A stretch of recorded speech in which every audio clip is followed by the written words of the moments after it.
Bonsoir à toutes et à tous et bienvenue dans cette nouvelle édition du journal. Il est 19h, merci de votre fidélité. Ce soir, nous n'aurons pas un, mais trois invités. Ils représentent la police municipale, la police nationale. Nous aurons également une gardienne de la paix. Nous reviendrons sur l'actualité. Ce sera juste après les titres de la journée.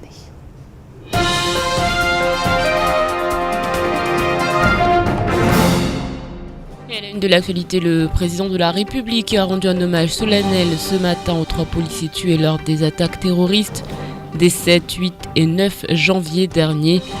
La France est meurtrie, les communautés également. Aujourd'hui, les langues se délient et la problématique de l'islam à Mayotte est beaucoup plus complexe qu'il n'y paraît. Les religieux, eux, veulent faire face. Les parents d'élèves s'insurgent contre les conditions dans lesquelles sont gardés leurs enfants. Cela fait plusieurs mois que nous en parlions. Aujourd'hui, de nombreux parents refusent que leurs enfants prennent leur déjeuner dans les établissements scolaires, indiquant que les conditions d'accueil sont plus que déplorables. Et puis pour la première fois, des formateurs pour adultes sont formés sur le territoire. C'est une première. Ils sont une dizaine à avoir été sélectionnés. L'objectif est de répondre aux besoins de formation.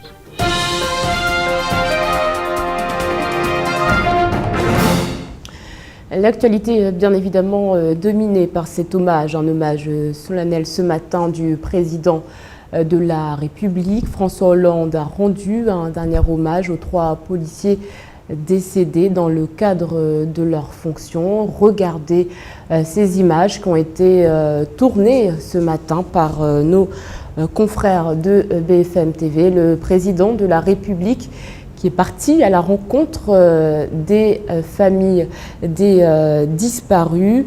Il s'appelait Franck Brisson-Larrot, Ahmed Merabet et Clarissa Jean-Philippe, morts pour que nous puissions vivre libres.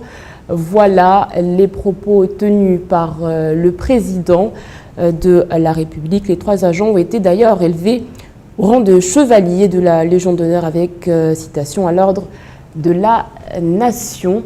Je vous propose d'ailleurs d'écouter François Hollande qui a évoqué ces 3 personnes qui sont donc mortes dans le cadre de leurs fonctions.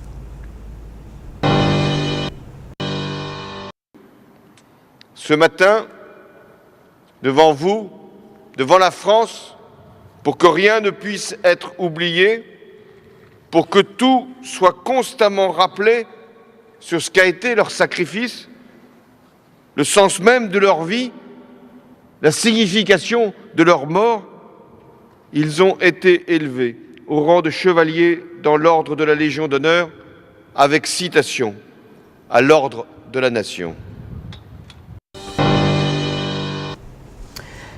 Et le préfet de Mayotte, Seymour Morsi, était donc ce matin au commissariat de Mamoudzou afin de rendre également hommage à ces 3 policiers.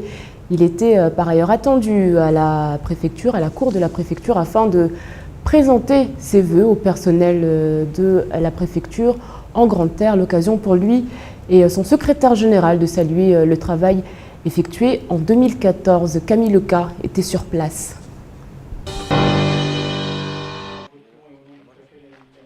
De la direction de l'immigration à la direction des relations avec les collectivités, en passant par la cohésion sociale et la jeunesse, tous les services étaient réunis ce midi sur le parvis de la préfecture. Premier à exprimer ses vœux, Bruno André, le secrétaire général a tenu à rendre hommage aux agents pour les dossiers menés en 2014, notamment du côté de l'immigration et du contrôle budgétaire des communes. Par ailleurs, vous n'ignorez pas la situation particulière de ce territoire qui mène vos collègues à mener des contrôles budgétaires lourds, mais à la fois précis. Et ce qu'ils ont pu faire, qu'ils avaient déjà engagé précédemment, mais là qui a été accentué, c'est le conseil et l'accompagnement des communes qui est véritablement l'enjeu pour nous, parce que bien évidemment, ils ne sont pas là pour noter, punir nos amis des collectivités locales, mais ils sont là justement pour les accompagner et avoir, je dirais, une gestion plus vertueuse. Pour son premier bilan à la tête de la préfecture depuis son arrivée en septembre dernier, Seymour Morsi a lui mis l'accent sur les conditions de travail du personnel. La deuxième chose que je voudrais souligner aujourd'hui, c'est le fait que vous travaillez dans des conditions difficiles. Quand bien même les effectifs ont pu augmenter ces 5 dernières années, quand bien même notre budget de fonctionnement a pu également augmenter cette année, tout ça ne répond pas nécessairement suffisamment à toute la pression quotidienne que nous avons ici.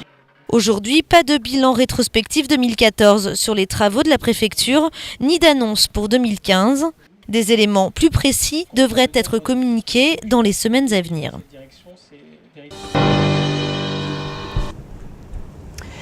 Et le préfet, donc, qui, je vous le disais, était parti au commissariat afin de respecter cette minute de silence qui était donc organisée simultanément avec celle qui a eu lieu à Paris lors de ces obsèques nationales des 3 policiers tués lors des attaques terroristes des 7 et 8 janvier dernier. On en parle avec mes invités. Nous avons donc Anthony Baouche.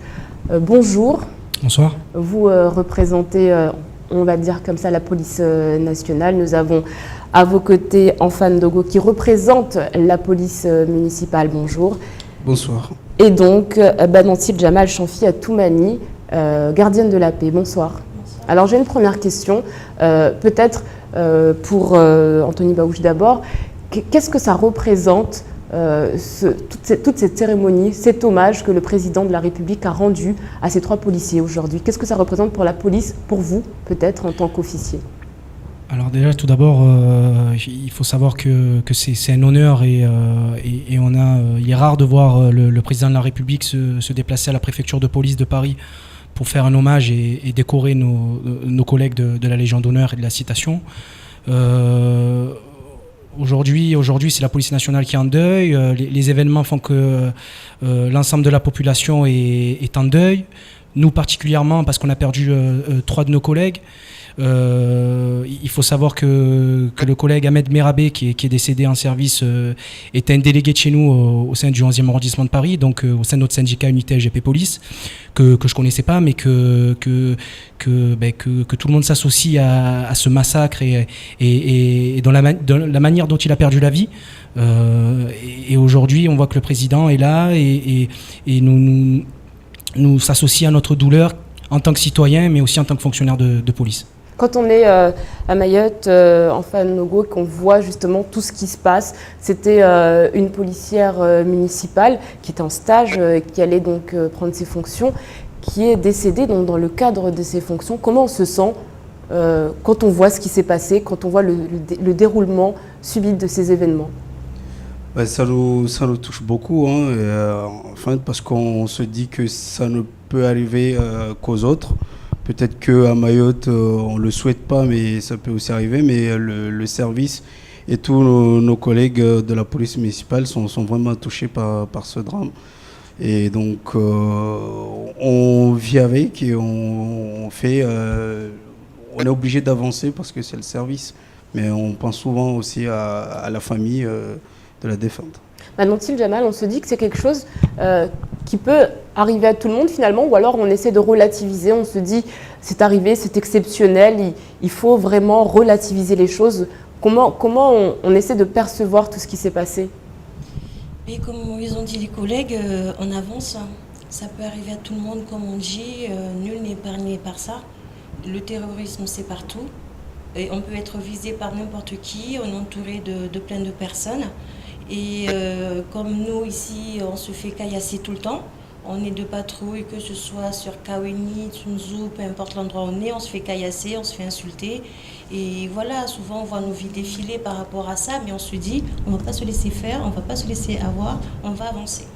Aujourd'hui, quand on voit que cette policière municipale est décédée, on a entendu déjà dans de nombreux débats cette question, et les policiers municipaux, comment ils se protègent, comment il faut finalement qu'ils soient préservés, est-ce qu'il faut les armer? Vous, au sein de la police municipale à Mayotte, est-ce que c'est une question également qui revient, cette question du port d'armes?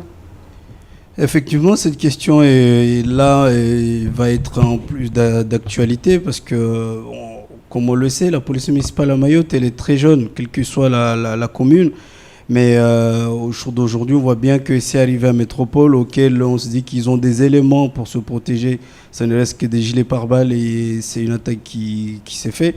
Donc on en revient à mettre le sujet, à demander à nos patrons de se mettre sur table et de revoir exactement ce qu'on veut, parce que là on ne va pas avancer, du moins avec ce qu'on a, on est moins protégé que nos collègues. Donc il va falloir certainement qu'on se pose sur la table et demander la question de l'armement qui va revenir, hein, pour qu'on puisse travailler d'une manière sereine.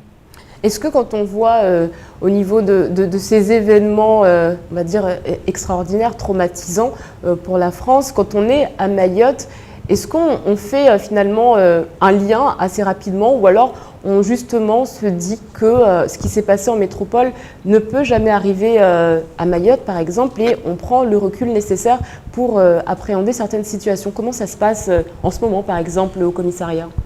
Alors il faut savoir que les collègues sont toujours sur les gardes, que ce soit pour le terrorisme ou pour que ce soit sur les différentes interventions. Aujourd'hui, le moral est au plus bas, mais les collègues doivent aller sur le terrain, les collègues doivent faire leur travail de policier afin de protéger la population, notamment à Mayotte. Et on est dans l'obligation aujourd'hui d'apporter notre soutien et de donner un maximum de présence sur le terrain, pour ne pas céder à la panique et pour que les concitoyens aussi nous voient sur le terrain et puissent se rendre compte que on est là pour eux aussi. Le danger peut venir de n'importe où, que ça soit d'un terroriste ou que ça soit d'une personne mal intentionnée ou sur une intervention sur un cambriolage. Tout ça, ça arrive au quotidien. Malheureusement, là, ça a été des terroristes et on espère que ça ne va pas se reproduire dans les prochains temps. C'est vrai que les policiers, je parle donc des policiers au niveau national et les policiers municipaux, ont beaucoup de revendications sur les territoires. On a eu l'occasion de les entendre. Est-ce qu'aujourd'hui, on a vu la semaine dernière le directeur de cabinet de la préfecture qui s'est déplacé, aujourd'hui le préfet de Mayotte qui s'est déplacé. Est-ce que vous avez l'impression que par rapport à toutes les revendications que vous avez pu soulever, vous avez face à vous une oreille attentive qui écoute, qui entend et qui peut-être pourrait apporter des solutions, je parle de manière générale? Et ce qu'il faut savoir, c'est qu'on sollicite le préfet et le directeur de cabinet pour essayer d'avancer et de faire évoluer les choses. Il faut savoir que aujourd'hui, il y a les fonctionnaires de police ont un sentiment de ne pas être écoutés. Il y a eu des revendications qui ont été faites, notamment sur le matériel, sur les moyens mis en œuvre pour protéger les fonctionnaires de police. Aujourd'hui, on va ressolliciter le préfet et le directeur de cabinet sur ce qui s'est passé, notamment à Paris, et essayer de voir si, à Mayotte en tout cas, on peut faire avancer les choses, faire comme nos collègues de métropole, et parce que la mesure du problème doit être prise en compte en métropole, mais aussi dans les départements d'outre-mer, notamment à Mayotte. Pour les policiers municipaux, les problématiques ne sont pas les mêmes, puisque vous dépendez de la mairie de Mamoudzou, mais est-ce que par rapport aux revendications que vous pourriez soulever, vous avez l'impression aujourd'hui d'être entendu, ou alors peut-être que par les événements qui sont arrivés, vous avez l'impression qu'il y a un changement au niveau des relations que vous pourriez avoir avec votre hiérarchie?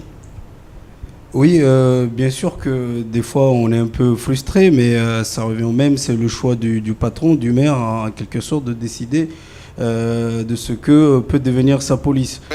Surtout les revendications, où j'ai toujours dit que la sécurité n'a pas de coût, donc on n'hésite pas d'en mettre les moyens, parce que nous, on est visés, on est en uniforme, on est identifié, on est sur la voie publique tous les jours. Donc par rapport à nos collègues de la police nationale, on est les primo-intervenants, donc dans la plupart des cas. Et dans 90% des cas aussi, on est en premier sur les lieux, donc on est les plus exposés. Donc à demander les moyens, on était réticents au niveau des moyens, mais là je pense qu'avec ce qui se passe, on est dans les faits accomplis, donc on n'a plus le choix et il faut qu'on voie de près ce que peut devenir la police municipale. Maintenant, Djamal, être une femme, exercer cette fonction, c'est un inconvénient, c'est un avantage, finalement, il y a du changement dans la façon dont les gens s'adressent à vous, dans la façon dont vous appréhendez votre métier, ou alors c'est tout à fait normal? Pour moi, c'est normal. Dans la police, il n'y a pas de femmes, il n'y a pas d'hommes, on est tous des policiers. On est là, on effectue le même travail, les mêmes interventions. Je suis à l'aise dans chaque intervention, je suis en binôme.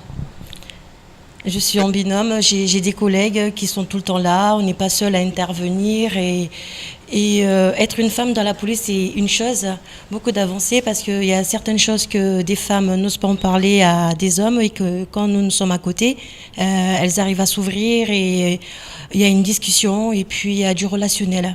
Il faut être relationnel en fait. Merci beaucoup, merci à vous d'avoir répondu à nos questions et d'avoir répondu présent à notre invitation. On rappelle donc cet hommage qui a été rendu ce matin par le président de la République, un hommage pour ces 3 policiers décédés dans le cadre de leur fonction. Selon une partie de la population mahoraise, la radicalisation de l'islam à Mayotte commence par le besoin pour certaines femmes de porter le voile intégral. Des jeunes filles qui, du jour au lendemain, n'étant plus en phase avec la vie qu'elles ont toujours menée, abandonnent leur salouva et leur kishali pour la burqa. De retour des pays arabes comme le Yémen, l'Irak, la Syrie, il y a cette nouvelle génération de fondis qui veulent mettre en pratique ce qu'ils ont appris dans ces pays. Les musulmans de Mayotte sont actuellement confrontés à des tensions et à des conflits dus au choc des différentes mouvances de la religion. Reportage de Shakila Issouf et Fred Souleymana. Quand quelqu'un vient dire qu'il est au stade un fondi, il faut minimum prendre son CV, son pédigré pour savoir d'où il vient. Parce que par exemple, en juin, là-bas, il était fondi ou il s'est créé fondi ici. Il y a des gens qui étaient dans le groupe de Mohamed Bakar, qui a eu une dictature presque sanglante en juin, et quand ils sont venus ici, ils ont été accueillis comme réfugiés, et la plupart d'entre eux sont des fondis. Ils enseignent l'islam, alors que là-bas, ils étaient en train d'être avec des dictateurs. Il y a des gens qui croient qu'ils sont dans un tel niveau d'islam qu'ils parlent directement avec Dieu, et il y a des gens qui le croient. Pourquoi ils le croient? L'islam, comme toutes les religions, s'imprègne de la culture locale d'un territoire. À 95%, les musulmans de Mayotte, profondément imprégnés à la culture swahili de croyances africaines, se modernisent, mêlant musique et tradition. Jusque-là, on acceptait d'intégrer toutes ces traditions, mais aujourd'hui, il reste tout de même des inquiétudes face au changement de mentalité de musulmans qui abandonnent le traditionnel salouva pour la burqa. Kabasimba mzwani au mngasja au mwalibe warabu ababo mafrike les arabes wapia morevano wavingi kama kila mtu dini yake aimoja bana kama yefundi.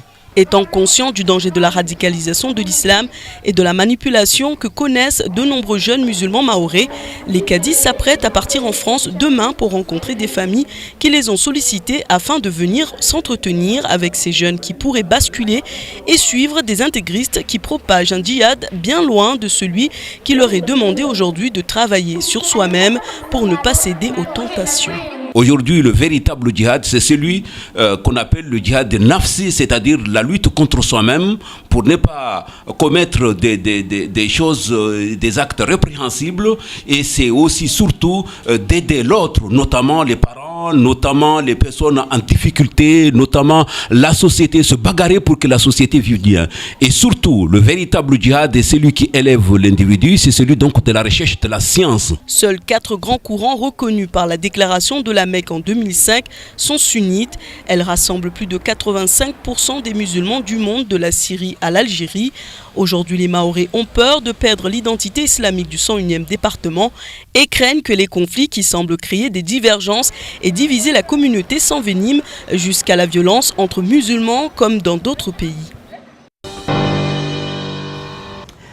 S'il n'y a désormais plus de construction de salles de classe sans qu'un réfectoire ne soit programmé pour que les enfants puissent déjeuner dans des conditions saines, pour le moment, il faudra encore attendre. En effet, les travaux ne sont pas encore réalisés. Les parents, eux, sont de plus en plus nombreux à ne plus accepter que leurs enfants déjeunent au sein des établissements scolaires. Les doléances des parents sont de plus en plus nombreuses. Regardez plutôt. Dans cette école du chef-lieu, les enfants sont reçus dans une pièce où tout le mobilier a été enlevé.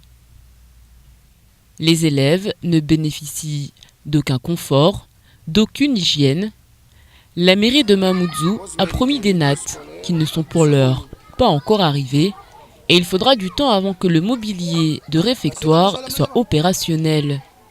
On est allé du côté du vice-rectorat, on nous a renseigné que l'argent a été envoyé à la mairie et que manifestement la mairie de Mamoudzou est dans un immobilisme et ne veut rien faire. Au jour d'aujourd'hui, les enfants mangent à même le sol. Si jamais il pleut un peu plus, là, ce que l'on ne souhaite pas, mais on est dans la période de Kashkazi, ils vont manger sous les eaux. Hein. Et donc ça commence un peu à aller, on ne peut plus maintenant se cacher derrière les uns et les autres. Maintenant il faut dire à la mairie de faire le nécessaire, ou bien qu'elle nous dise qu'elle ne peut pas, ou que l'éducation n'est pas la priorité de la mairie ou de l'équipe actuelle. Avec la saison des pluies, les sols sont rapidement couverts de boue dans ces cantines improvisées. C'est pourquoi de nombreux parents ont décidé de ne plus permettre à leurs enfants de déjeuner à l'école.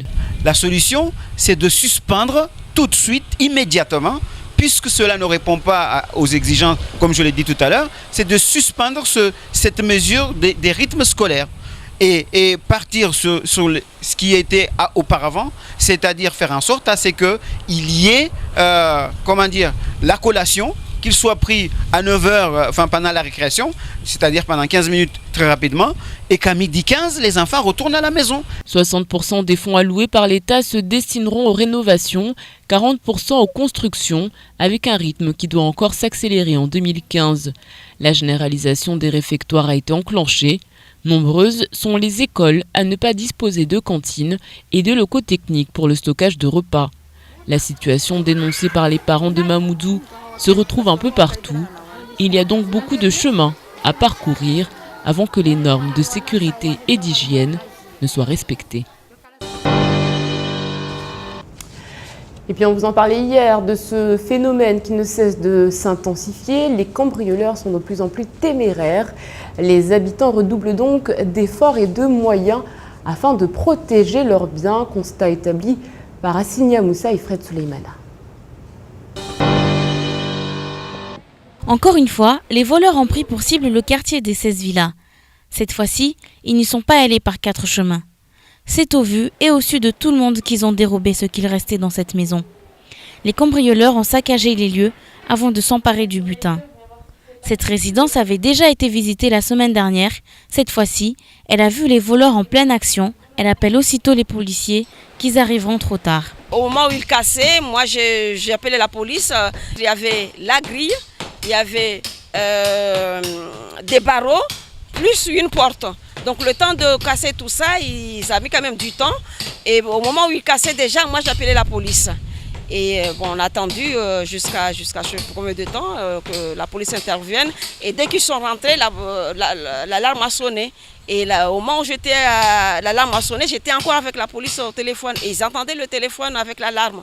Entre résignation et colère, les habitants s'organisent. Cette propriétaire envisage désormais de goudronner ce sentier afin que la police puisse se déplacer plus facilement. Dans le quartier, on ne peut que constater cette recrudescence des vols.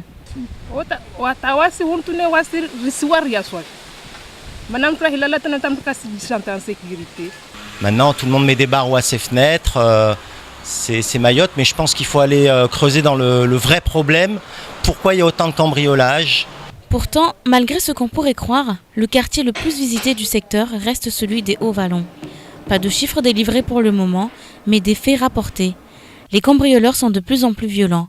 La police rappelle que pour toute absence prolongée, prévenir le commissariat réduit les risques de vol. Je tiens à souligner que pour l'instant, au niveau du commissariat de Mamoudzou, nous avons enregistré 47 adresses, donc 47 maisons qui sont surveillées par des passages inopinés de la police nationale. Et ces maisons-là, du moins jusqu'à maintenant, nous n'avons pas eu des problèmes sur ces maisons-là. Nous considérons qu'ils ne sont pas donc, cambriolés.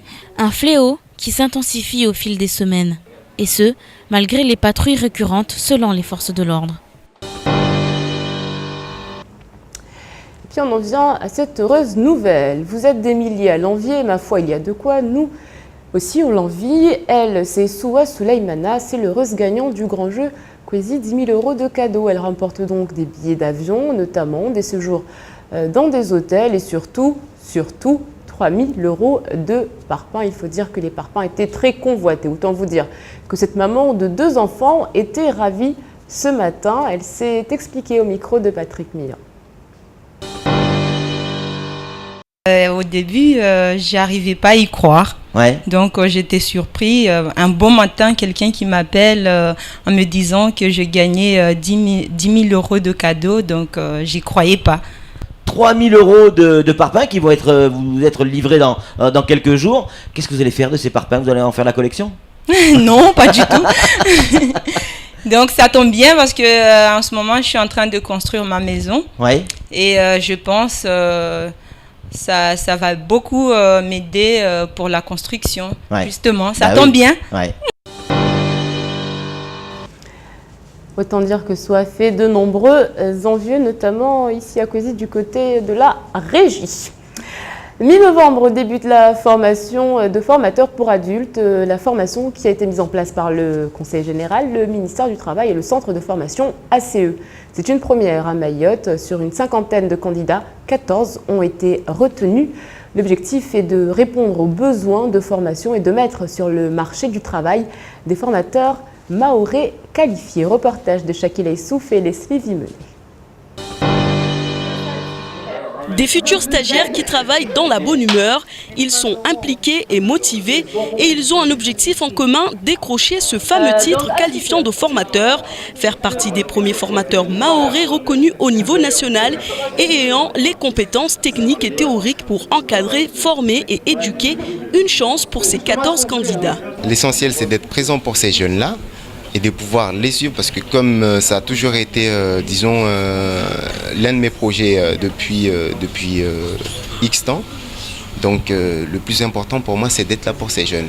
Des séances qui apportent un maximum de connaissances. La fin de la formation donnera les outils nécessaires aux futurs formateurs d'analyser dans la pratique le cheminement intellectuel de leurs stagiaires pour leur permettre de les aider plus facilement et comprendre leurs difficultés. C'est vrai qu'au fur et à mesure qu'on avance dans la formation, ils passent de la partie théorique à la partie pratique, puisqu'ils ont eu un stage d'observation au mois de décembre et ils vont avoir le stage pratique qui va démarrer d'ici 2 semaines. Et donc, ils vont pouvoir mettre en œuvre leurs compétences de formateurs et déjà expérimenter des séances, avoir le rapport avec les stagiaires. Les futurs formateurs, dans leurs séances théoriques en groupe de 2, sont à tour de rôle passés du statut de stagiaire à formateur pour trouver les méthodes pédagogiques qui leur permettront de transmettre leur savoir. Ainsi, l'ACE s'applique à former le maximum de jeunes et avec le Conseil général, ils ont élaboré un plan annuel pour établir un programme de formation à long terme sur le 101e département. Alors ces formateurs qui ont été pris dans ce stage, donc il y a eu une sélection qui est essentiellement liée à la motivation mais aussi à un niveau de base requis minimal parce qu'il faut s'exprimer clairement en français et maîtriser au minimal l'écrit et certaines compétences de base, mais beaucoup d'entre eux ont également d'autres métiers, viennent d'autres branches, certains sont charpentiers, d'autres informaticiens, vendeurs et du coup l'idée c'est aussi de former des formateurs techniques qui puissent ensuite enseigner un métier aux jeunes mahorais. Ainsi, cette première formation se terminera en septembre. Une autre session devrait débuter en octobre 2015. Voilà, c'est sur cette bonne nouvelle que nous nous quittons. Demain, n'hésitez pas à souhaiter une bonne fête à Nina. Dans quelques instants, vous retrouverez l'interview en intégralité de Mahmoud Aziari. Il était l'invité de la matinale. Il revenait sur les dérives de l'islam et sur la dangerosité à ne pas prendre en compte certains faits de société. Il n'y aura donc pas de météo, pas de journal en mahorais exceptionnellement. Nous, on se retrouve demain pour un nouveau journal Kwahiri.